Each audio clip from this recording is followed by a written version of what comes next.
বাংলাদেশে জাতিসংঘের মানবাধিকার বিষয়ক একটা অফিস হবে। অফিসটা হবে প্রাথমিকভাবে ৩ বছরের জন্য। আজকে আরেকটা গুরুত্বপূর্ণ আইনগত অগ্রগতি হয়েছে, সেটা হচ্ছে আপনারা জানেন যে OHCHR যে অফিসটা, UNOHCHR এর যে অফিসের প্রধান ওয়ালকার টুর্ক, উনি আমাদের দেশে সফর করেছিলেন।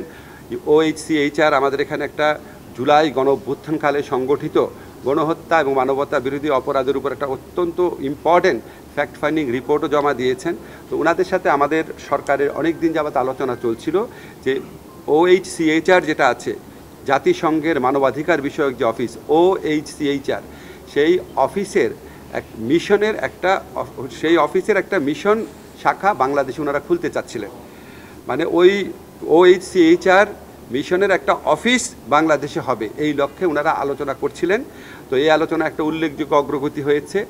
এসএমসি ওটসালাই এলো আরো উন্নত নতুন প্যাকে, জীবন বাঁচায়, জীবনকে এগিয়ে নিয়ে যায়। আমরা যে ড্রাফট MOU বা সমঝোতা স্মারক, সেটা আজকে মন্ত্রী পরিষদের সভায় নীতিগতভাবে অনুমোদিত হয়েছে। সেটা আমরা কয়েকজন উপদেষ্টারা মিলে আর একটু পরীক্ষা করার পর ফাইনাল যে টেক্সটটা, সেটা আমরা OHCHR ওয়ালকার টুর্কের কাছে সরাসরি পাঠাবো। ওনারা এগ্রি করার পর আশা করি আমরা দ্রুততম সময়ের মধ্যে MOUটা সাইন করতে পারবো এবং এটার ভিত্তিতে বাংলাদেশে জাতিসংঘের মানবাধিকার বিষয়ক একটা অফিস হবে। অফিসটা হবে প্রাথমিকভাবে ৩ বছরের জন্য। এই ৩ বছরের মধ্যে দ্বিতীয় বছরে যদি দুই পক্ষ মনে করে রিনিউ হওয়া দরকার, তাহলে সেটা বিবেচনা করে দেখতে পারবে।